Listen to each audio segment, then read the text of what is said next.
तंत्र, मंत्र और यंत्र में सबसे पहले तंत्र का उल्लेख आता है। तंत्र शब्द के अर्थ पर विवाद होता है, इसलिए हम इसके अर्थ, इसकी प्राचीनता और इसके इतिहास के सवाल पर बात नहीं करते।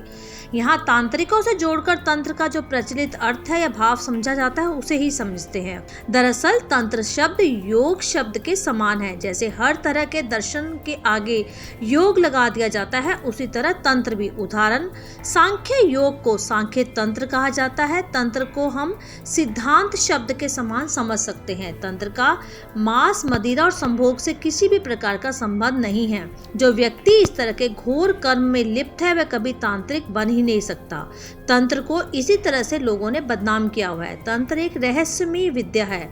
हिंदू धर्म के साथ ही बौद्ध और जैन धर्म में भी इस विद्या का प्रचलन है। तंत्र को मूलतः शैव आगम शास्त्रों से जोड़कर देखते हैं, लेकिन इसका मूल अर्थ अर्थवेद में है। तंत्र शास्त्र 3 भागों में विभक्त है: आगम तंत्र, यामल तंत्र और मुख्य तंत्र। तंत्र शास्त्र के मंत्र और पूजा अलग किस्म के होते हैं। सबसे पहला रहस्य, तंत्र और अस्त्र शस्त्र। तंत्र विद्या के माध्यम से व्यक्ति अपनी आत्मशक्ति का विकास करके कई तरह की शक्तियों से संपन्न होता है। वहीं तंत्र का उद्देश्य, तंत्र के माध्यम से प्राचीन काल में घातक किस्म के हथियार बनाए जाते थे, जैसे पशुपति, नागपाश, ब्रह्मशस्त्र आदि। इस तरह तंत्र में ही सम्मोहन, त्राटक, त्रिकाल, इंद्रजाल, परा, अपरा और प्राण विद्या का जन्म हुआ। इसी तरह मनुष्य से पशु बन गए, गायब हो जाना, एक साथ 5-5 रूप बना लेना, समुद्र को लांघ जाना, विशाल पर्वतों को उठाना, करोड़ों मील दूर से व्यक्ति को देख लेना, बात कर लेना जैसे अनेक कार्य, ये सभी तंत्र की बदौलत ही संभव हैं। इसके अलावा तंत्र परंपरा। तंत्र के प्रथम उपदेशक भगवान शंकर और उसके बाद भगवान दत्तात्रेय हुए। बाद में 84 सिद्ध योगी, शाक्त और नाथ परंपरा का प्रचलन रहा।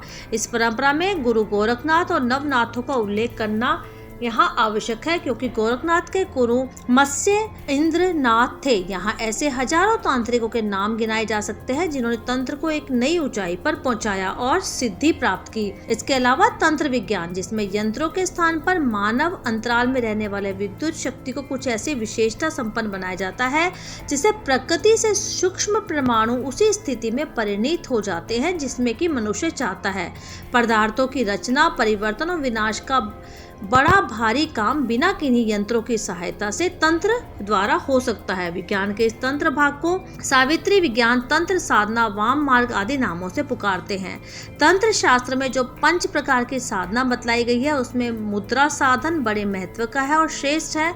मुद्रा में आसन, प्राणायाम, ध्यान आदि योग भी सभी क्रियाओं का समावेश होता है। तंत्र साधनाएं, हर तरह की साधना का एक तंत्र पक्ष है। तंत्र शास्त्र के रचयिता एवं वक्ता आदिनाथ भगवान शिव कहे गए। किसी न किसी रूप में सभी हिंदू समाज इस मान्यता को मानते हैं, हालांकि कुछ लोग इससे इत्तेफाक रखते भी हैं। इसके अलावा भैरव, वीर, यक्ष, गंधर्व, सर्प, किन्नर, विद्याधर, दश, महाविद्या, पिशाचिनी, योगिनी, यक्षिणी आदि सभी तंत्र मार्गी देवी और देवता हैं।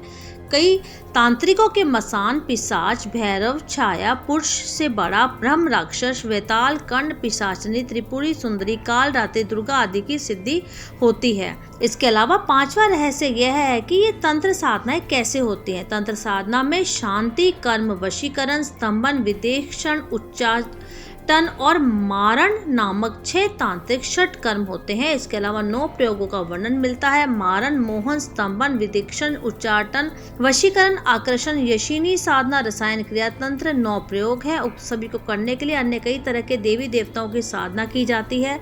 अधोरी लोग इसके लिए शिव साधना, शव साधना और शमशान साधना करते हैं। बहुत से लोग भैरव साधना, नाग साधना, पिशाचिनी साधना, यक्षिणी, रुद्र साधना करते हैं। हालांकि इसका एक निम्न स्तर भी है, जैसे इस विद्या के माध्यम से नजर लगना, उन्माद, ग्रहों का अनिष्ट, बुरे दिन, किसी के द्वारा प्रेरित अभिचार, मानसिक उद्वेग आदि को शांत करना भी होता है। शारीरिक रोगों के निवारण, सर्प, बिच्छू आदि का दर्शन एवं विछेले फोड़ों का समाधान भी तंत्र द्वारा किए जाने का दावा किया जाता है। लेकिन तांत्रिक साधना का मूल उद्देश्य सिद्धि से साक्षात्कार करना ही है। तांत्रिक साधना को साधारणतः 3 मार्ग, वाम मार्ग, दक्षिण मार्ग और मध्यम मार्ग कहा जाता है। तंत्र और नारी, ये माना जाता है कि तंत्र साधना में नारी का होना जरूरी, लेकिन ये कितना उचित है ये कोई नहीं जानता।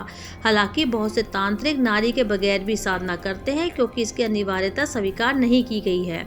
यह आकर्षण ही है, काम शक्ति, जिसे तंत्र में आदि शक्ति कहा जाता है। परंपरागत पुरुषार्थ धर्म अर्थ काम मोक्ष में से एक है। तंत्र शास्त्र के अनुसार नारी इसी आदि शक्ति का साकार है।